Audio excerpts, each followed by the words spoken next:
साहिल जी हरियाणा से। राधा वल्लभ श्री हरिवंश महाराज जी प्रभु के श्री विग्रह में तो भगवत भाव हो जाता है, पर सभी में नहीं कर पा रहा महाराज जी, इससे मन बहुत विचलित रहता है महाराज जी। आप भजन करो, भजन करो, जब अंतःकरण पवित्र होगा तभी समझ में आएगा। अच्छा ये विचार करके बताओ, हम तुम्ही से तुम्हारे में पूछते हैं, तुमने अपने को जाना क्या? तो आप सोचो आप कितने बड़े ज्ञानी हो।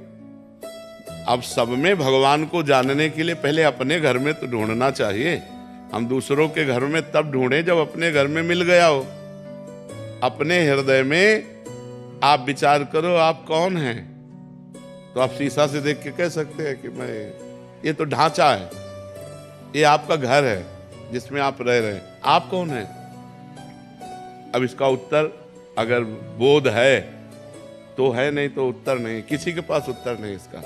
सब इसी पे घूम रहे हैं। जितना चराचर जगत है सब देह भाव को लेकर घूम रहा है। देह के परे जो आत्म तत्व है उसको वही परमात्मा है। पावर, जैसे छोटा सा पंखा, एक बहुत बड़ी मशीन, एक लाइट।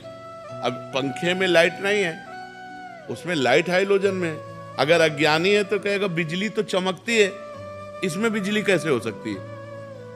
अच्छा बिजली तो हवा देती है, तो हीटर में गर्मी कैसे दे सकती है? नहीं, यंत्रों के कारण बिजली का प्रभाव अलग अलग हो जाता है, लेकिन सब में पावर बिजली है।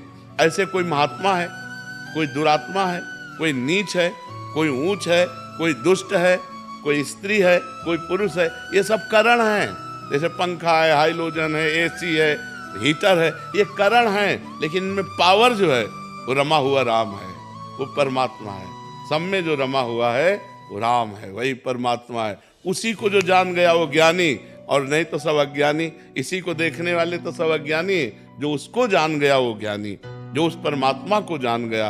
परमात्मा को जानने के लिए बहु नाम जन्मनावंते ज्ञानवान माम प्रपद्यते वासुदेवा सर्वमिति सा महात्मा सुदुर्लभा। वो महात्मा बड़ा दुर्लभ है इस संसार में मिलना, जो सब में परमात्मा को देखता है। श्री राम मैं सब जग जानी, करो प्रणाम जोरि जुग पानी। सब में प्रभु, तो नाम जप करो, शास्त्रों का स्वाध्याय करो, संतों का संग करो, माता पिता की सेवा करो, दूसरों को परोपकार करो, तो हृदय पवित्र होगा। पवित्र हृदय से देखा जाता है सब में भगवान का दर्शन। जिसका हृदय पवित्र होता है वही कर सकता है। इसलिए खूब नाम जप करो। ठीक है, समझ पा रहे हो? हाँ ठीक है महाराज जी। अगर हम नाम जप कर पा रहे हैं, मतलब ये प्रभु की इच्छा है। बहुत बड़ी कृपा है प्रभु की, बहुत बड़ी कृपा है कि नाम जप कर। हरिवंश कृपा, हरिवंश कहें, हरिवंश कहें, हरिवंश लहें, हरिवंश सुलाभ सदा तिनके, सुख संपत्ति दंपति जो जिनके। जो प्रभु का नाम जप करते हैं, प्रभु की कृपा से वो बोल पा रहे हैं, और प्रभु की कृपा से जो नाम जप करते हैं वो निश्चय प्रभु को प्राप्त होते हैं।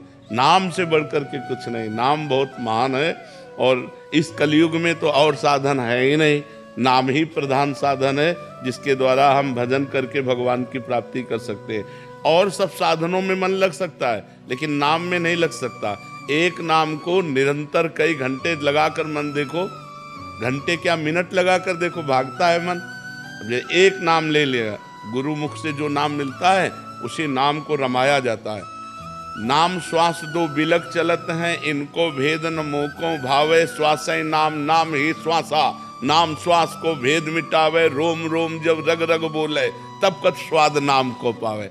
जब श्वास और नाम का भेद मिट जाए, जैसे हमारी श्वास बिना प्रयास के आ जा रही, ऐसे नाम बिना प्रयास के चल रहा है, और फिर रोम रोम रग रग आनंद से पुलकित होकर जब नाम, तो महापुरुषों ने नाम के बल से भयंकर कष्टों को भी सहज में मुस्कुराते हुए सहा है। किसी भी चरित्र में, चाहे प्रहलाद जी हो, चाहे गुरु अर्जुन देव जी हो, चाहे गुरु तेग बहादुर सिंह हो, बड़े बड़े महापुरुषों ने नाम के बल से, नाम की सामर्थ्य से मुस्कुराते हुए ऐसे कष्ट सहे जो दूसरा नहीं सह सकता।